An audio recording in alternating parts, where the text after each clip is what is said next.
On my quest to find more links in Laois to the Titanic and the people who were on it, who weren't on it, and indeed some of the artefacts that may have been on it, I've come to Abbey Leake's Heritage House, and I'm joined with Tom Cox, who's the manager here. And Tom, you've got some very strong connections to the Titanic in this area. Yeah, the Titanic connection with Abbey Leake's begins really with Ivo de Vesey. He would have been aware that down the road from him, in Durrow, about 5 miles away, was Lord Ashbrook.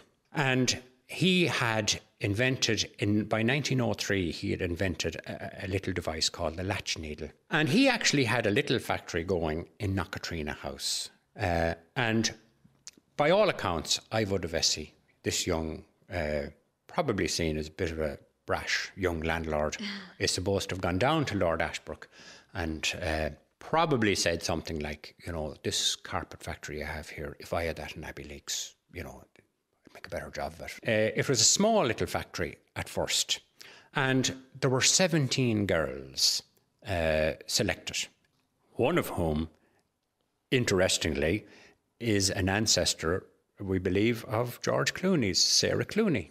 She was one of the first 17. The factory was opened in 1904, and it went so well that they had to build an extension in 1906. 1907, they won a prize in the Great Exhibition held in Herbert Park.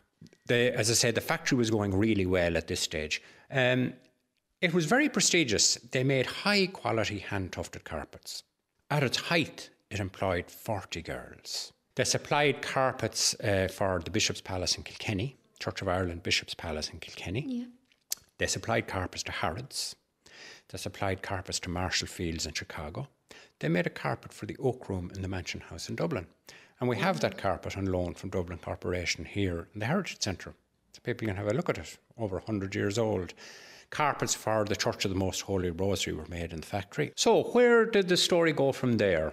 Well, everything was going along swimmingly, as they would say. And then they hit a little bump in the road, if you like. Quite how it happened, we're not entirely sure, but the probability is that the machining of carpets was beginning to gather pace.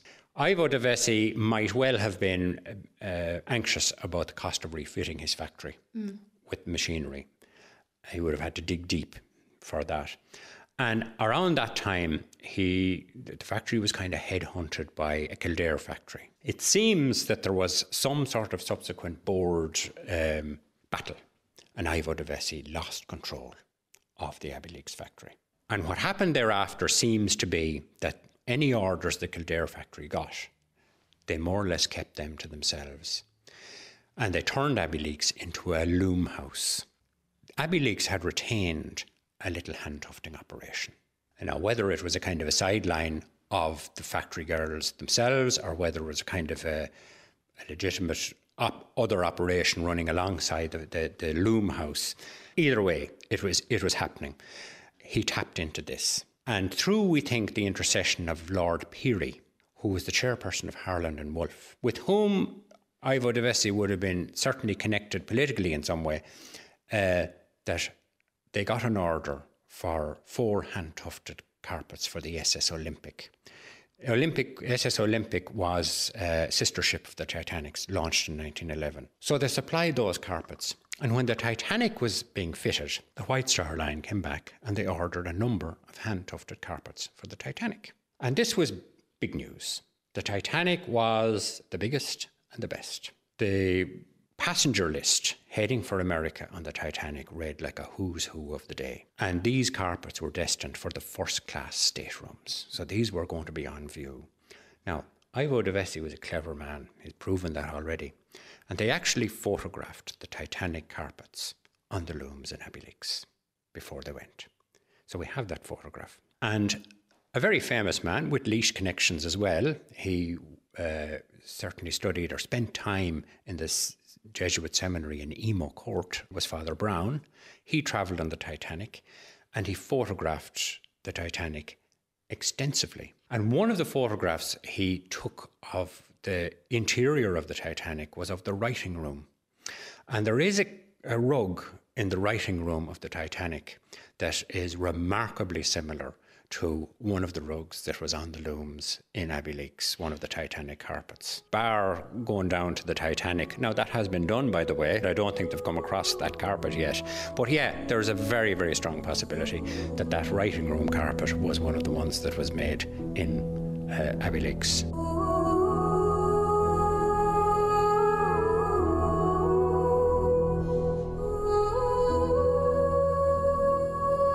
I'm joined now with Councillor Martin Phelan. And Martin, you know, I suppose, a little bit more about the gentleman from this area that was on the Titanic. Indeed I do. My late father was at a party for him the night before he left at Farron Cross. Paddy McAvoy was his name. And himself and his girlfriend were going to America, and they actually changed ships for a romantic trip on the Titanic. But there was a mighty party for him at Farron Cross. He was a farmer's son. And all the farmers came around and wished him well, and they all gave him a sovereign each. It was gold coins at the time. But his mother went up to the top of the hill, and the following morning all the people gathered at the top of the hill, and he went on to Kilbrickin station in a pony and trap. And as the train went down through Cuddabog, it was an old puff train and a smoke, and my father told me he saw his mother waving a white handkerchief on the train, and she was about 1.5 miles from him as the crow flies. So she was waving him off in good luck? Waving him off in good luck, yeah, wishing him luck. And unfortunately, things took a turn for the worst, as we know, with the Titanic, and down he went with the ship. And this year, we were going to have a celebration or a commemoration or whatever you like, and we will be putting a plaque in a prominent position on his house or on the wall of the barn on the house. The house is still there.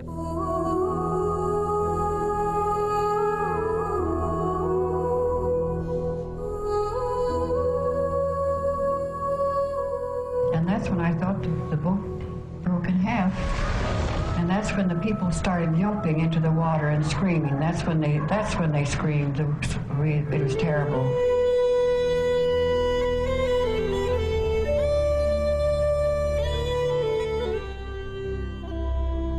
There was an advertisement for the White Star Line, and it was showing that there had boats going from Queenstown both to New York and to Boston, and one of them that was being on offer was the Titanic, sailing on Thursday, April the 11th, and you could buy your tickets here in Athlone from John Ganley, a shipping agent, or from W.J. Kerrigan in the Square in Athlone, and also people in Moat then could buy them from John Lowe, who was an agent in Moat. So, you know, there were a number of different sailings. In each ad, it maybe showed you 3 or 4 sailings, the Olympic, the Titanic, and various other large liners. But I think people had known that the Titanic was on its way, that it was, you know, the ship that would never sink, and that it was, you know, an absolutely state-of-the-art vessel. So it's thought that certain people actually delayed their visits to America so that they could actually go on the Titanic.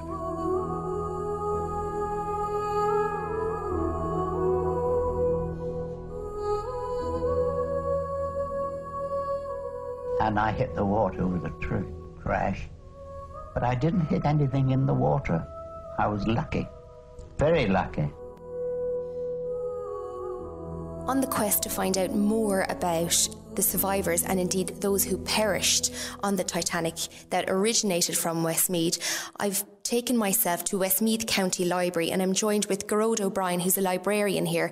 And Gearóid, you know, I suppose, an extensive amount of information about these 13 souls. Well, I'm very aware there's lots of people who make huge studies of these people, and especially family members who put a lot of work into it. I suppose as a local historian, I have done a bit of research over the years about the various people, especially the people from South Westmeath. But talking about Westmeath as a whole, there were 13 in all who came from Westmeath. That's especially if we count the 5 children of Margaret Rice, who was a native of Athlone. And I suppose locally, the ones that we hear most about were the people actually who were saved. But to give you an idea of the people who actually came from, we'll start with Athlone. There was one very sad case of a young girl called Delia Henry from Clonown, which is on the Roscommon side of Athlone. It's an area which floods in the wintertime. And Delia was only 21 years of age, and her father had drowned in the Shannon a couple of years earlier, 2 years earlier, and Delia was going to make a new life for herself in America. And do we know, was Delia travelling alone? As far as I know, Delia was travelling alone. She was going over, I think, to an aunt in America, probably with the prospect of getting work. And her case was very sad because it has been reported that when all the lifeboats were gone almost, that she was still on deck and knew she wasn't going to be saved. And some of the other local ones, I think, gave a report that she was seen on board with her rosary beads, and that was the end of Delia. I suppose the saddest case of all really has to be the case of Margaret Rice. Margaret Rice was born Margaret Norton in Athlone. At the time that she sailed on the Titanic, she was about 39 years of age, and she had 5 children ranging from 10 to 2, all boys. And she had come back from, again, a very tragic case. She had come back from America because her husband had been killed in a rail accident. And she had come home here to Athlone. At the time of the 1911 census, they were living in Castle Street over Finnerty's shop. And then she obviously decided to go back to try and make a life for the boys. They had got compensation from the railway authorities, and she probably decided that she could do better for the boys in America. So she was on the Titanic en route back, and of course Mrs. Rice and her 5 children perished. And that is the biggest tragedy in terms of the Irish aboard the Titanic. It was, it's unthinkable really that a whole family was completely wiped out at that point. We go next to a male aboard the ship, Michael Connaughton. Yeah, Michael Connaughton was one of these people. He was from Tang, which is out on the way to Ballymahan, between Glasson and Ballymahan. And Michael Connaughton was 31 years of age, and he was home to visit relations. He had come home 2 or 3 times before that from America. He was working, I think, possibly labouring, I'm not quite sure. He was working in Brooklyn. And as I say, it was nearly routine for Michael Connaughton to come home. So he was just going back. And in fact, I think there had been some talk that he might stay and do a bit of farming in Ireland, but he decided, unfortunately, to go back on the Titanic and again perished. He must have been on or had a fairly good employment record then in America, considering he was able to come home and had given up the opportunity to stay at home. Yeah, this is one thing that kind of puzzles me from time to time. I mean, one imagines that at that time a trip home to Ireland was a major undertaking and you know, hugely expensive in terms of the wages they would have got at the time. But he must have been doing well for himself in America. As I say, I think I saw somewhere that it was his 3rd visit home. So that kind of indicates that, and he was only 31 years of age, so he must have been coming home every 4 or 5 years, which seems, quite frequent, really. Elaborate for the time, I would presume. Absolutely, yeah. So there was some talk that he would stay farming here, and I think part of the reason he had come back was to pay back a debt to somebody who had lent him money to go the last time. And the person who had lent him money said, look, I don't want the money back. Keep it yourself. Make it, it'll help you. I don't really need it. You can have it. And I think that might have actually influenced him going back, that he had this money in his pocket. And because there was a little talk of him staying locally and doing a bit of farming. So there was poor Michael trying to do the right thing. Yeah, absolutely, yes. Another man then from the general Mullingar area or Streamstown, a place called Killaroo, was a Patrick Fox. And again, he was a similar age to Michael Connaughton. He was 28 years of age. And he was working in America as a general labourer. And he had been home and he was going back. So again, the two, Michael Connaughton and Patrick Fox, were both people going back to work, which, one always imagines that the people going on the Titanic were probably going for their first time, but these were people who had been to America before and going back to their employment. So that takes us then to those who survived the tragic accident that was the Titanic. Yeah. Of the 4 that survived, 3 of them were from the Athlone area, and the 4th one was a Mary Kelly. She was only 22 years of age, and she was from Castle Pollard. And we know that she was going back to get married in the States. So she did go back. I presume she eventually married, and I think she lived till 1960. So again, that's a happy story, I suppose, in that Mary Kelly did survive. One of them is Eugene Daly, and he's been in the news from time to time. When they were doing some diving on the Titanic, they actually came across his uilleann pipes, and I think they were brought to Paris or somewhere to be preserved. But Eugene Daly was a 29-year-old man from Athlone. He was employed as a weaver in the woolen mills, and he was a noted piper.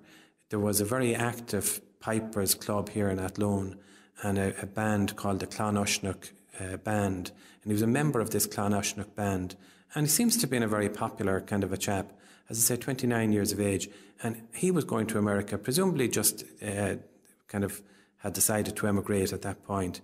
But he had with him, or he was kind of more or less taken care of, somebody who was probably related to him, a Maggie Daly from Athlone.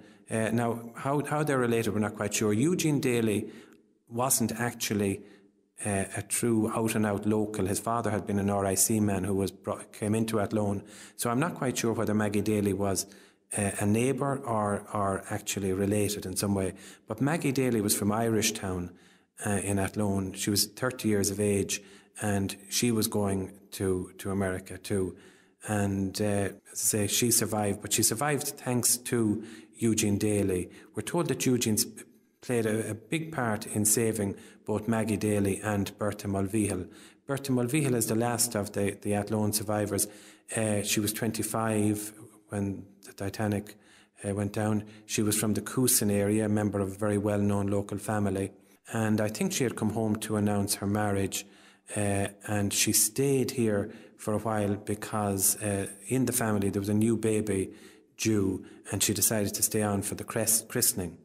And many years ago, 25, 30 years ago, I met her goddaughter, who was the child who was born at that time, and she was able to tell me some of the story about Bertha Mulvihill. There's a rather amusing little story told about her that among the things she had, she lost quite an amount of her own goods that she was bringing back to America with her, but she had in her possession a small little picture of Robert Emmet. And the reason I'd say, well, the politics, the family, probably Robert Emmet would have been a significant figure, but also just not long before she went back on the Titanic, there was a play put on in Athlone about Robert Emmet, and she had got this little picture, and she had it in her pocket, and it got out of her hands, or fell out into the water, and she saw it going, and she told somebody afterwards that she said, kind of, goodbye, poor Robert, and kind of, poor Robert has been drowned, and Sarah Curran, his wife, or his girlfriend, will be very sad. I suppose it's a flippant little thing, and probably it's something that just she probably was just trying to distract herself from the reality of what's going on, because I'm not sure that she really expected that she'd be saved. But she did. She ended up marrying a man called Henry Noon in America, and she lived there for many years. She was living in Providence, I think, and she died in 1959. So that's kind of, in a nutshell, the people from Westmeath who were on the Titanic. And I know that Westmeath County Council hope at some stage during the year to put up some kind of a plaque or a commemoration to the people both that drowned and who survived from Westmeath.